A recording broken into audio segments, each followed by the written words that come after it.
Ben Mesut Malhatun, Niğde doğumluyum. Dündarlı kasabasında ikamet ediyorum. Gençliğim ben Kayseri'de yetiştim, büyüdüm. Hala Kayseri'de yaşıyorum. Makinacıyım, makine bakım onarım tamircisiyim. Burası Dündarlı kasabası, Niğde'ye bağlı e, bir büyük bir kasaba. Burası Sıyırmoğlu mevkii geçer. Ondan sonra burada e, babadan kalma bir yerimiz var idi. Burada su arıyordum sürekli. Bir hobi bahçesi olarak düşünmüştüm. Artık hobi bahçeliğinden tabii ki çıktı. E, Suyu bulduktan sonra burada 10.000 metre bir elma bahçesiyle başladım. Şu anki mevcut bahçem 100 dönüme yaklaştı. Birebir elma işi yapıyorum. Karışık çeşitli elmalardan yapıyorum. Kayısı, kiraz, şeftali, üzüm böyle kenarlarında meyve bahçesi yaptım. Ağaç sayısı olarak 12.000 fidana sahibiz. 12.000 fidan diktik. Yaklaşık e, işte karışık Scarlet Super, Golden, Grand Smith, Fuji, Amasya, yaklaşık 7 çeşit elma diktim. Ölçümler derken şöyle, buranın rakamı 1200'lerde.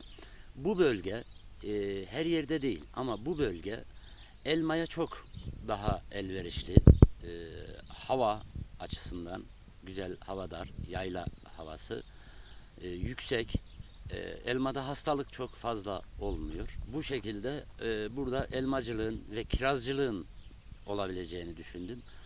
Ben de elma babadan, dededen gelenek olduğu için elmayı tercih ettim.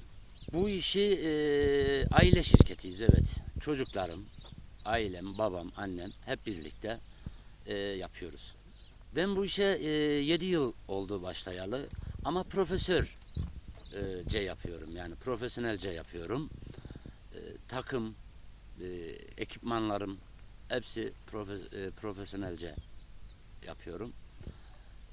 Bu şekilde elmacılığı devam ettiriyoruz Allah izin verirse.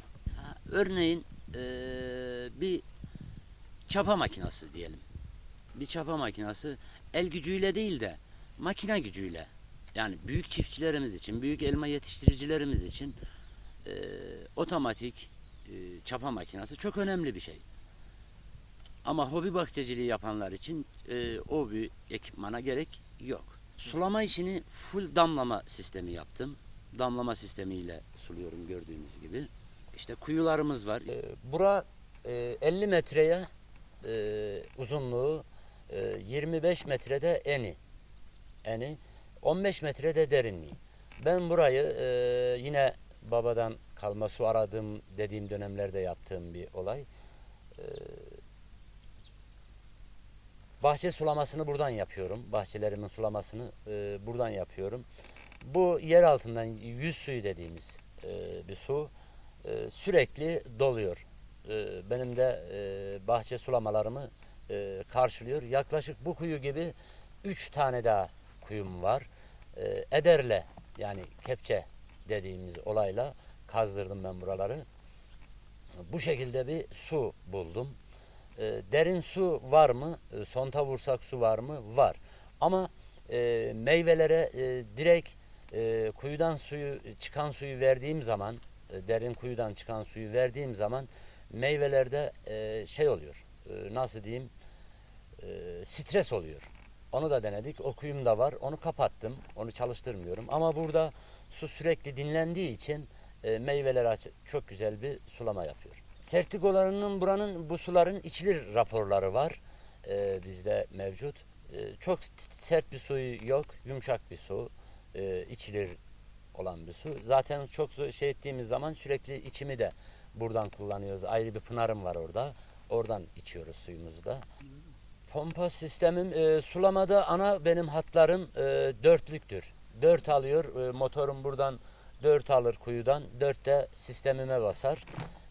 filtre sistemi, kum sistemi, yosun sistemi dediğimiz gübreleme sistemi, yine gübre tankımız. Buradan sıvı gübreleri buradan veriyorum. Bu şekilde de sulamayı yapıyorum. Elektriği de yine tabii ki bazen kuyudan dalgıç pompalarım var burada. Dalgıçtan şey diyorum, alıyorum, orada havuzlarım var benim, 2 tane 4000 litre kapasiteli havuzlarım var. Oraya da buradan dalgıçtan suyu basıp oradan da verebiliyorum. Motorlarım arızaya geçtiği zaman dalgıcı devreye sokuyorum. Buranın bu hale gelmesi maddi ve manevi beni çok yordu. Hazırlanması yaklaşık burada 1 ay eder çalıştırdım ben, kepçe dediğimiz. Onu çalıştırdım. Tabii ki 15 metreyi kazmak o kadar kolay olmadı. Aktar, tekrar kaz, aktar falan. Bu şekilde görüyorsunuz, harfiyatı zaten yerler almadı. Bu şekilde de kuyuları yaptım. Maliyet açısı da sadece bu kuyu için 45.000 TL'yi buldu. Tabii ki güvenlik önlemlerimizi aldık. Biz levhalarımız var orada. Mesela örneğin tatlı su yüzmek yasaktır. Yüzme yapılamaz. Tehlikelidir. Yine oradan göremiyorum. Tatlı suya girmek tehlikelidir gibi önlemlerimizi de aldık tabii. Her yıl verim elde edebiliyorum, evet. Ama işte soğuktur, doludur. Allah'tan gelen ne de bir şey yapamıyoruz. Ama ağırlıklı olarak da çok soğuğa maruz kalmıyoruz. Yani çok şiddetli soğuklarda. Bu yıl her yerde mesela elmayı şu aşamada herkesin elmasını soğuk aldı. Bura açık alan olduğu için burada soğuk olayı yok. Soğuk almadı. File sistemi güzel bir sistem. Ama işte biraz güç meselesi. File sisteminin en büyük özelliği doluya karşı, güneş yanığına karşı bir özelliği var. Haricinde çok da bir özelliği yok. Arılarımız evet, çevreden arılar geliyor. Burada ya diğer illerden arı yaylacılar geliyorlar. Arılarını koyuyorlar buralara. Tabii kendimizin de bir 3-5 tane arısı var. Olmak zorunda. Arılarımız var. Onlarla da tozlayıcı şeysini yapıyoruz. Ki biz yılda 10 defa ilaç atıyorum ben. Yılda 10 defa ilaç atıyorum. Bir sonbahar döneminde ilaç atıyorum.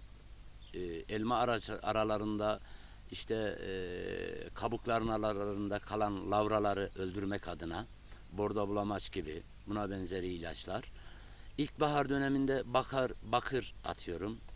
Ondan sonrasında işte ağaç yeşerdikten sonrasında iç kurdu, pireciktir, kızıl örümcektir, karabenektir. Bunların ilaçlarını kullanıyorum. İnsan sağlığı açısından düşünecek olursak bu elma yetiştiriciliğini olsun, meyve yetiştiriciliğini, narince yetiştiriciliğini kesinlikle ilaç kullanmak zorundayız.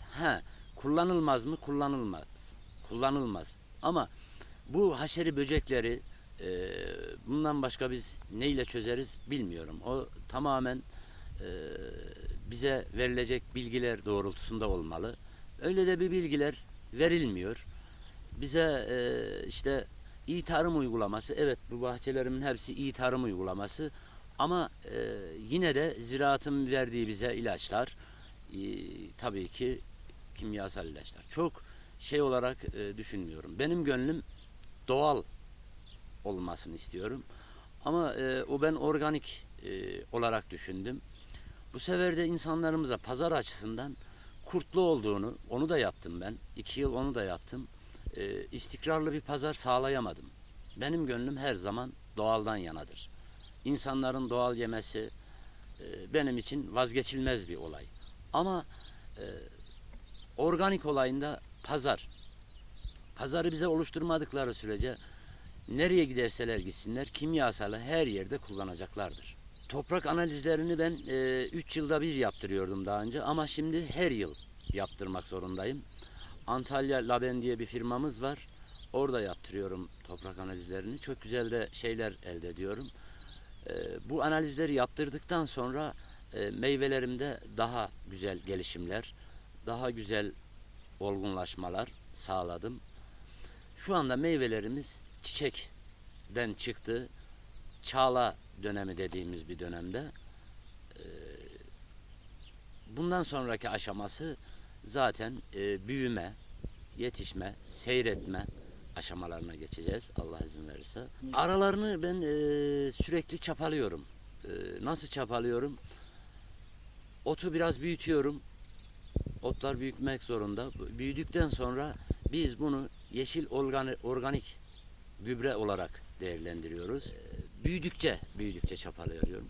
Ağaç araları da 2'ye 4 diktim. 2 metreye 4 metre aralıklarla diktim. Daha güzel, sağlıklı oldu. Öncesinden 3'e 2 dikmiştim. Ağaçlar birbirine kavuştu. Öyle olunca 2'ye 4 dikmek zorunda kaldım diğer diktiğim bahçelerimi. Şimdi biz daha öncesinden dededen kalma işte geçmişimizden gelen bir kara depo dediğimiz depolarımız var. Köyde yaklaşık 200-250'ye yakın depolarımız var. Kara depo dediğimiz.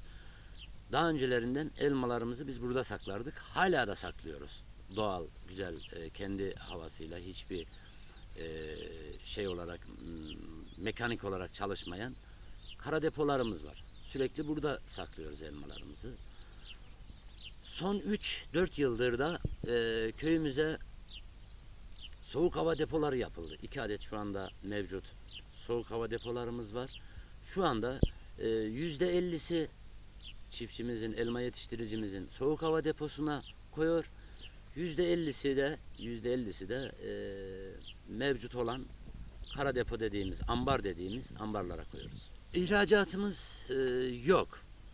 Ama son 6 yıldır kasabamızda 3 milyona yakın fidan dikimi oldu.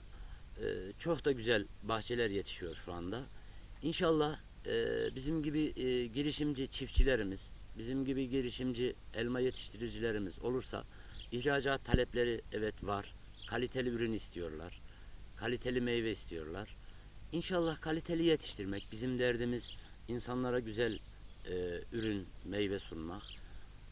İhracatımız var. Bu soğuk hava depolarında var ama ihracat denilecek kadar az. Devlet desteği evet var. Damlamada devlet desteği var. Fidanda devlet desteği var.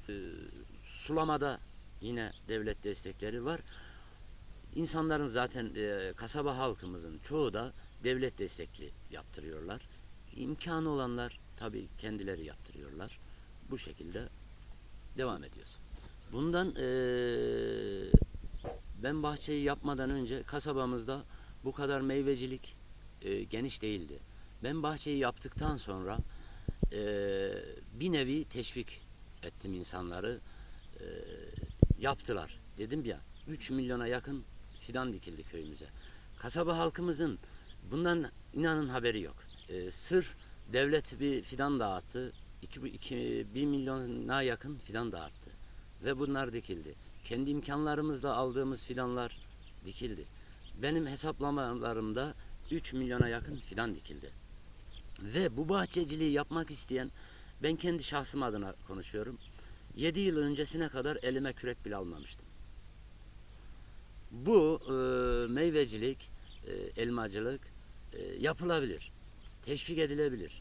Herkes bunu yapabilir. Sadece ve sadece bunu biraz merak, biraz çaba, biraz azim oldu mu herkes bunu yapabilir. Tabii ki devletten isteğimiz var. Biz örneğin mazot olayında çok büyük sıkıntılar yaşıyoruz. Gübre olayında çok büyük sıkıntılar yaşıyoruz. Biz devletten bir şey istemiyoruz. İnanın bir şey istemiyoruz. Sadece ve sadece bizim mazotumuzu, gübremizi, çiftçimizi biraz rahatlatacak rakamlarda mazotumuzu, gübremizi alırsak, onun haricinde biz devletten çok bir şey beklemiyoruz. O kadar işsiz gençlerimiz var ki hepsi örneğin köyümüzün bizim nüfusu yaklaşık 10-12 bine yakın bir nüfusumuz var. 10-12 bin nüfusun yaklaşık 7-8 bini gürbette. Gürbette yaşıyorlar. İşte örneğin kimisi fabrikada çalışıyor, kimisinin kendi işi ama kasabamızda şu var. Sulama sorunları var. İmkansızlıklar var. Aslında bu imkansızlıklar çok çözülebilir, çabuk çözülebilir. Kendi kasabamdaki. Bizim nehir gibi akan bir suyumuz var. Bu suyun bizim arazilerimiz çok büyüktür. Çok büyük arazilerimiz vardır. Bu suyu biz isteyelim bu taraf bölgeye, isteyelim bu taraf bölgeye taşıyabiliriz. Taşıyabiliriz. Ve bizim 100 metre tabanda her yerde suyumuz var. Görüyorsunuz Erciyes gibi her yerimiz bizim dağlık, taşlık ve kar. Bakın Erciyes'in karı kalkar, hala bura kalkmaz. Burası hala kalkmaz.